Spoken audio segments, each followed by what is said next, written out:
Bonjour à toutes, bonjour à tous. Nous nous retrouvons aujourd'hui autour d'un thème qui m'est particulièrement cher, puisque aujourd'hui je ne pratique plus que ça dans mon expérience professionnelle, la supervision. Alors, c'est un terme voilà, qui est souvent qui engage un petit peu une idée que c'est particulier, supervision, qu'est-ce que ça veut dire. On utilise aussi le terme de contrôle, donc ça nécessite forcément de comprendre un petit peu mieux ce terme. Alors, vous savez, les définitions, on va reprendre un petit temps pour expliquer un petit peu ce que c'est, mais on trouve des définitions très classiques qui sont au fond le contrôle, la surveillance d'une pratique ou même d'un réseau. Enfin, on utilise même le terme de supervision dans les principes des ordinateurs, donc vous voyez que c'est un terme très connu maintenant.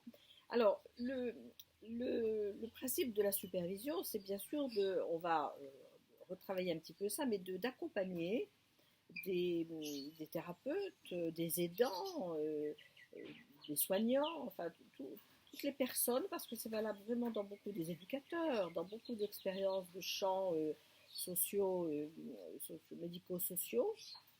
Euh, c'est vraiment d'accompagner cette pratique afin que le thérapeute, l'aidant, euh, puisse vraiment comprendre cette pratique et améliorer sa pratique. Et certaines collègues même tentent à dire que la supervision est une garantie au fond pour le client. Alors, euh, je le crois bien sûr, mais en revanche, l'idée d'une garantie euh, me semble être un tout petit peu enfermante, euh, puisque la garantie, on ne l'a jamais. Hein, je crois que ça permet quand même, c'est d'un point de vue d'ailleurs éthique et déontologique, on va y revenir, c'est très important que le thérapeute ne se sente pas seul avec ses accompagnés, euh, mais en même temps, vous savez, la relation thérapeutique reste un mystère et elle est faite quand même aussi, et surtout, de l'engagement de l'aider, hein, ou du client. Donc, la supervision va garantir, j'ai presque envie de dire, la santé du thérapeute, mais elle ne va pas garantir le, le, la santé du client. Hein. Elle va agir, elle va interagir, on va voir. D'ailleurs, je vais citer souvent ici deux personnes très importantes pour moi qui m'ont beaucoup appris autour de la supervision. C'est Anne Fraisse, qui les deux d'ailleurs nous ont quittés, sont décédés. Mais Anne Fraisse, qui était analyste psycho-organique, qui a écrit un très joli article sur la supervision. Et puis, Serge Gingère, qui a œuvré vraiment dans les années 2000, au moment où il était question de reconnaître la profession. Il a écrit lui aussi des choses sur la supervision et nous avons tous à l'époque œuvré pour que cette supervision fasse partie des critères de la reconnaissance de la profession. Donc je suis ravie qu'aujourd'hui ça devienne quelque chose d'un petit peu plus euh, rentré dans les mœurs, on va dire, pas partout, mais quand même, ça devient plus, ça devient normal qu'on puisse regarder un petit peu plus sa pratique. Et puis surtout, bien sûr, c'est un critère d'obtention du certificat européen, mais aussi à la Fédération française, par exemple, de psychothérapie et de psychanalyse, c'est un critère d'adhésion. Hein. Il faut que le thérapeute soit en supervision. Donc, je suis vraiment très heureuse qu'aujourd'hui cette supervision soit rentrée dans l'ordinaire de la pratique de thérapeute et d'aidants. Les aidants, les soignants, c'est un petit peu plus difficile encore, mais ça commence à venir. On a des équipes qui se font superviser dans les hôpitaux psychiatriques, dans les services d'éducateurs, enfin, mais vraiment, dans la profession de thérapeute, je suis vraiment ravie que, que ça soit maintenant entré vraiment dans nos pratiques. Alors, par rapport aux critères, bien sûr, je voudrais juste dire encore quelques mots. Les critères, le nombre d'heures, tout ça est bien sûr assez relatif. Et je crois que c'est 150 heures de supervision. Euh, oui, peut-être un peu plus. Non, je crois que c'est 150 heures, mais bon, 150 heures, 160, 140, c'est pas, je crois, là la vraie question, mais la question est vraiment de se sentir engagé à superviser sa pratique. Ça me semble être très important. Ne pas vouloir montrer au fond sa pratique à un collègue, c'est assez questionnant. Hein. C'est d'ailleurs moi ce qui m'avait toujours questionné par rapport à l'analyse, hein, les théories freudiennes par exemple, beaucoup, qui sont vraiment dans le domaine du public aujourd'hui, ben, quand on regarde un petit peu l'histoire, les psychanalystes sont très, très réservés quant au partage de situations, de cas, voilà. Donc c'est un garant au fond, la supervision, que le thérapeute ne reste pas dans son quant à soi, et surtout, je voudrais dire vraiment que pour moi c'est un point très important, la supervision, travaille quand même l'illusion de toute puissance du thérapeute. Donc ça, c'est vraiment très important. Alors ça ne veut pas dire que le thérapeute doit être un pauvre, voilà, quelqu'un qui craint toujours, qui ne sent pas son propre pouvoir à l'intérieur de lui-même, mais quand même, y compris d'ailleurs, moi je vois en supervision, quand les personnes se sentent démunies, quand elles sentent qu'elles n'ont plus beaucoup d'action, et elles manquent de technique, eh bien, je pense que là, on travaille aussi l'illusion de toute puissance. C'est-à-dire que nous sommes obligés de travailler sur le fait que nous ne sommes pas tout puissants sur l'autre, pour l'autre. Nous proposons des conditions pour que ça puisse se faire, mais nous n'avons pas dans les mains la réussite du travail de l'autre. Hein. Donc quand quelque chose bloque, quand quelque chose stagne, quand quelque chose paraît chaotique, il y va de la responsabilité du thérapeute de réfléchir à cette situation, mais il ne va pas de la responsabilité du thérapeute de changer quelque chose dans le processus du client. Hein. Voilà, on verra que ça va le faire par conséquence. Hein. Donc j'ai cité Anne Fraisse et Serge Inger pour ce qui va étayer mon propos aujourd'hui. Je voudrais aussi citer Alain Delourme qui a contribué, et puis Edmond Marc, enfin tous mes amis et collègues qui ont beaucoup écrit sur la supervision. Donc aujourd'hui, je disais que c'est l'essentiel de ma pratique. Je consacre mon temps d'une part à la pratique de la supervision de collègues, mais aussi à la mise en place de formations de superviseurs. Je l'ai fait ici avec Éric Jean, donc le collègue de l'analyse psycho-organique. Nous l'avons fait à Maurice, nous bouclons un cycle de formation, mais nous allons aussi entreprendre 2 groupes dans l'Ukraine. Et puis, en septembre, si ça vous intéresse, vous pouvez me contacter. Le 3, 4, 5 septembre, nous démarrons une formation à Paris. Donc, c'est ouvert à tous, toutes les méthodes. Toutes les personnes qui ont un certain nombre de pratiques de thérapeute, bien sûr, hein, ça ne peut pas être tout de suite sorti de la formation, et c'est très enrichissant, donc je vous invite à regarder un petit peu et à me poser des questions si vous en avez. Alors, de quoi justement nous parlons dans ces formations? C'est un petit résumé, là, cette vidéo de la formation. Donc, la supervision travaille l'illusion, bien sûr, de toute puissance. Euh, nous avons bien sûr le désir d'aider l'autre. Hein. Je pense que nous ne serions pas thérapeutes si nous n'avions pas ce désir. Mais je crois qu'il ne faut pas perdre de vue, et nous y travaillerons dans la supervision, que nous aidons l'autre à s'aider lui-même. Hein. Donc ça, c'est très important quand le thérapeute perd cette au fond cet objectif qui est que l'autre doit revenir au fond à lui-même.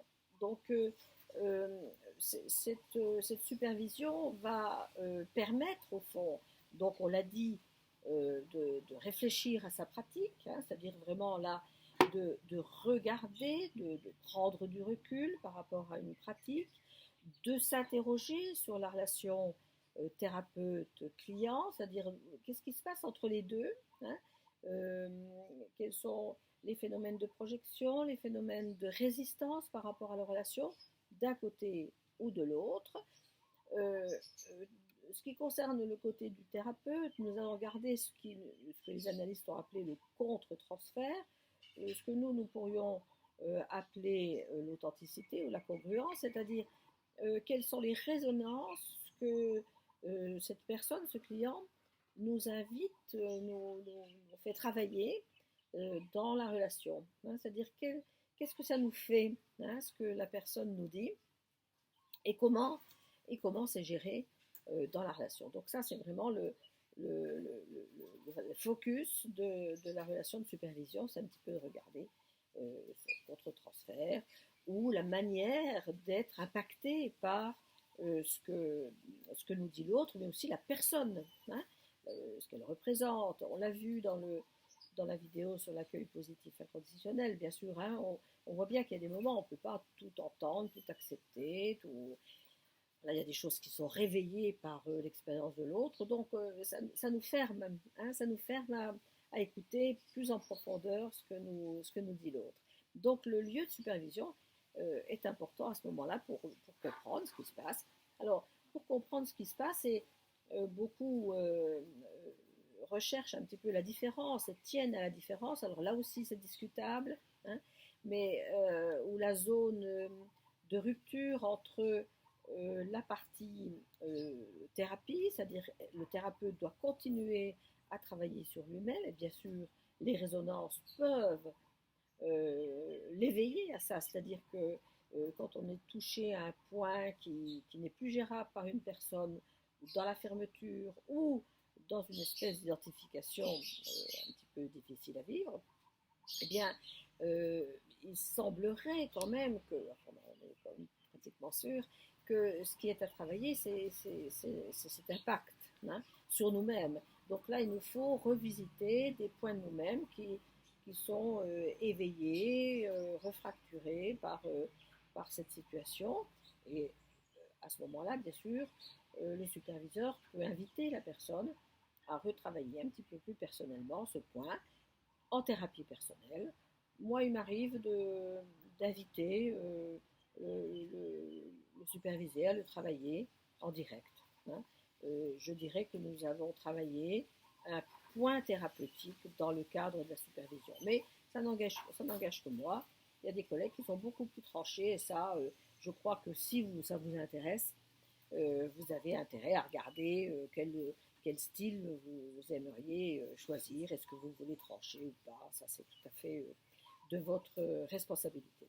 Donc, les impacts vont être travaillés sur le plan personnel, mais elles vont être aussi travaillées, et ça c'est très important, sur le plan de, dans un premier temps, qu'est-ce que le thérapeute vit avec ces résonances, et surtout, bien sûr, sur le plan de la relation, c'est-à-dire est-ce que ce que le thérapeute vit va être mis au service de la relation pour aider la personne à aller un peu plus loin. Parce que ce que le thérapeute vit face à son client, ça pourrait être très aidant pour le client. Donc, il s'agira là de travailler ces impacts dans une meilleure congruence, hein, on va dire vraiment là, et de travailler cette séance de supervision dans un esprit de mise au service de la relation thérapeutique.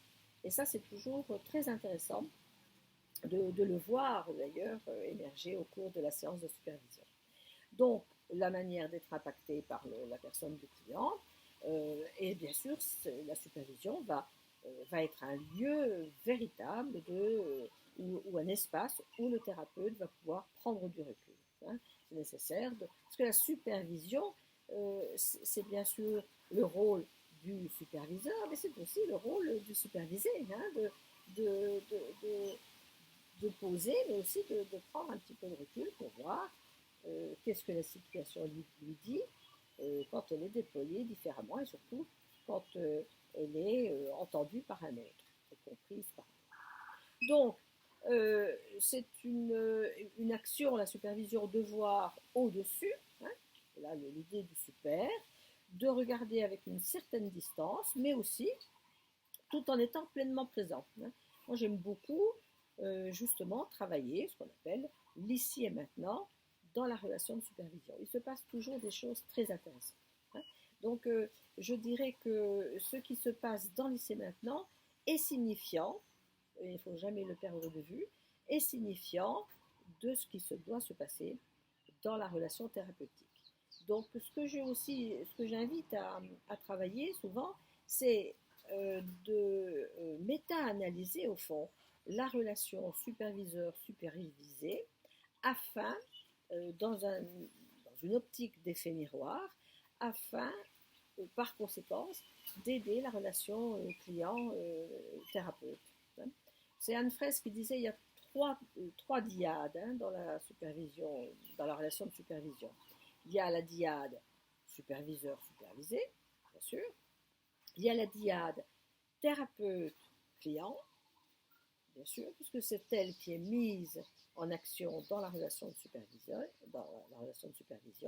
Et puis, bien sûr, il y a aussi une dyade superviseur-client, hein, puisque moi je sens bien que quand le thérapeute explore la situation, eh bien je suis en connexion avec le client d'une façon très diffuse.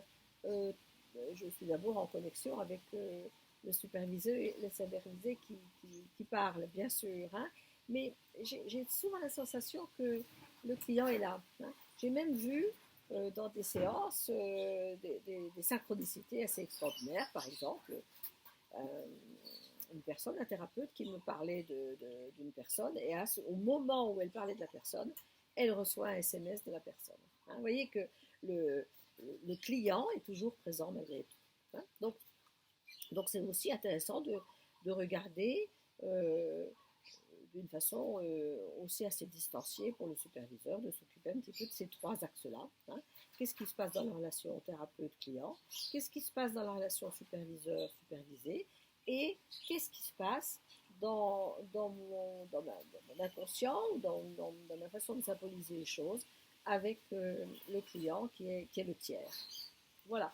Donc, on peut dire que la supervision est un creuset, hein, c'est vraiment un espace où se joue une relation non plus au service de la thérapie personnelle, parce que ça c'est bien clair que ça n'est pas de la thérapie personnelle, mais au service de la pratique et bien sûr au service de la personne qu'est le thérapeute, l'outil qu'est le thérapeute, hein.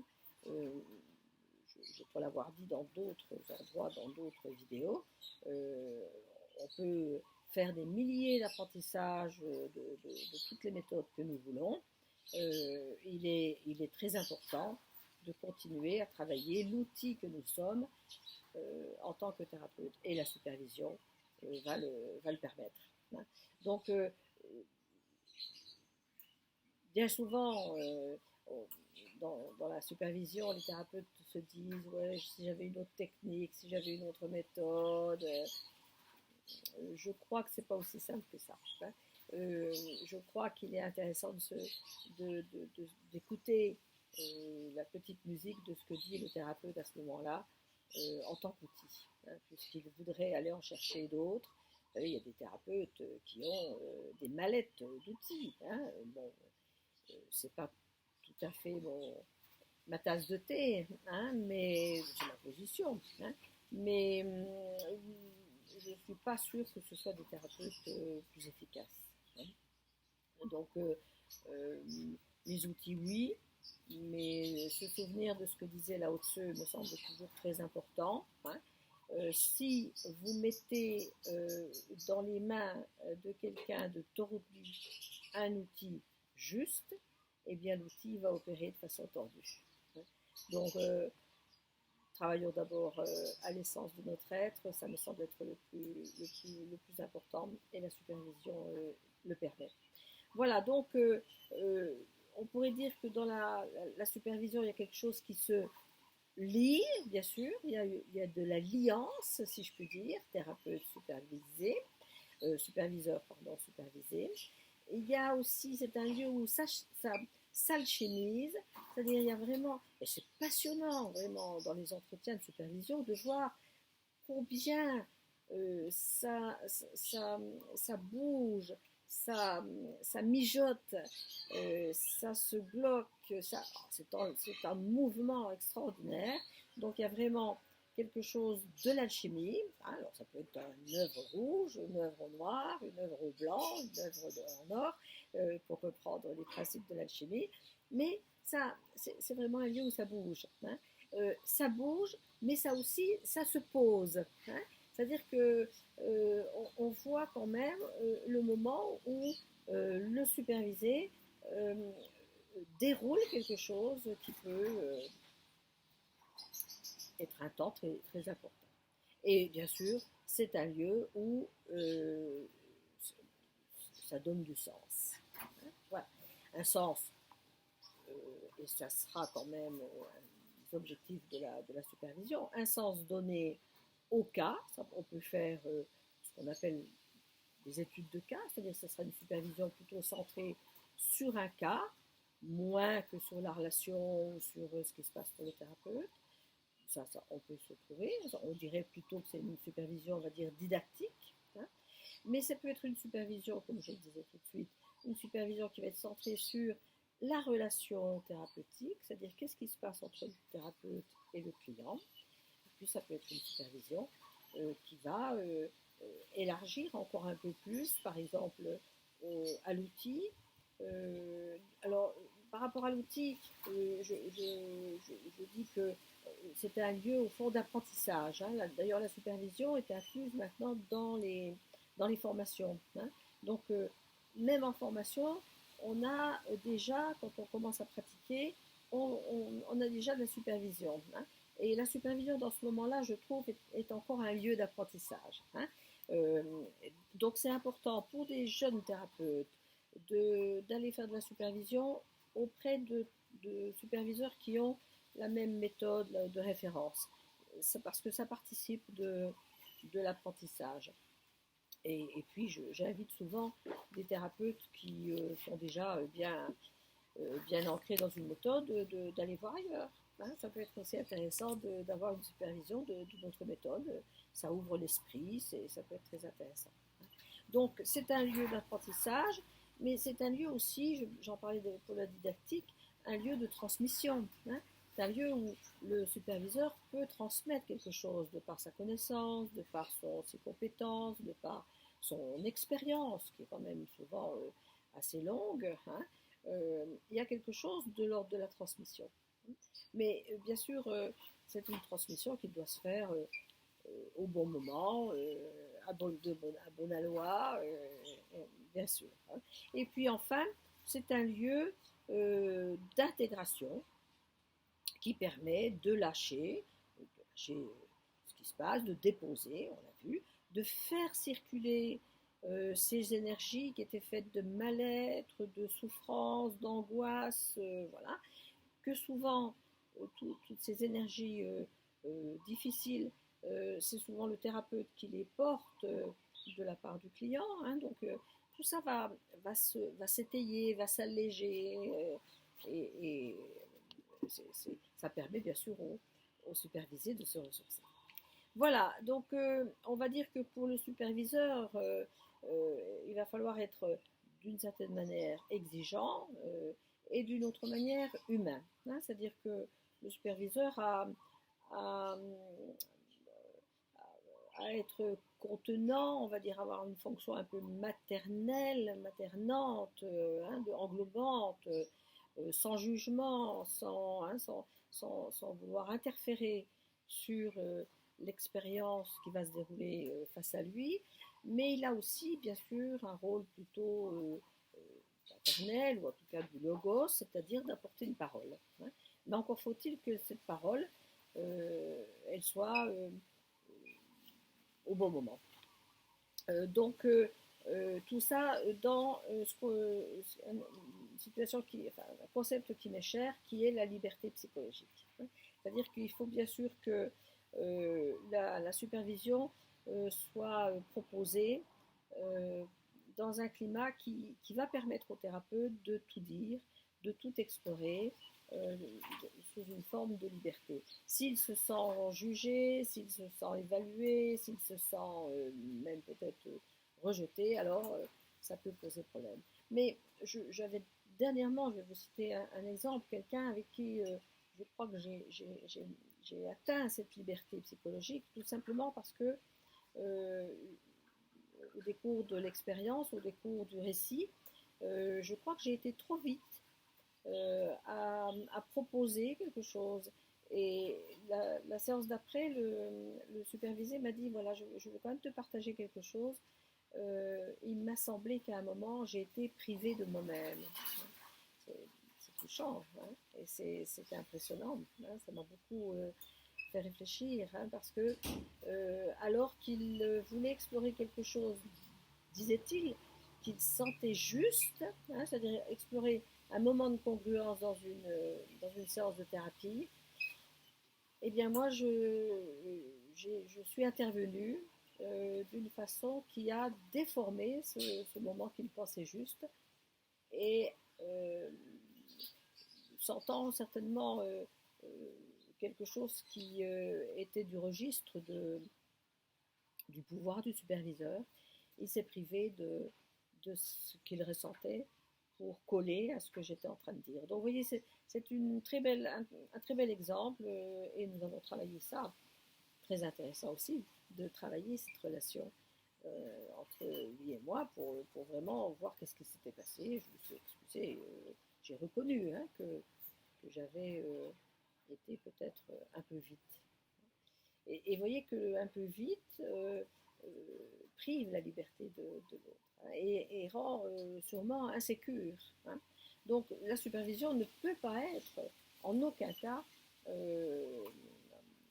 un jugement, y compris quand on a le sentiment qu'on a un thérapeute une thérapeute qui fonctionne pas très bien. Hein. Euh, on a vraiment à travailler pour l'aider et non pas pour lui donner un coup de près.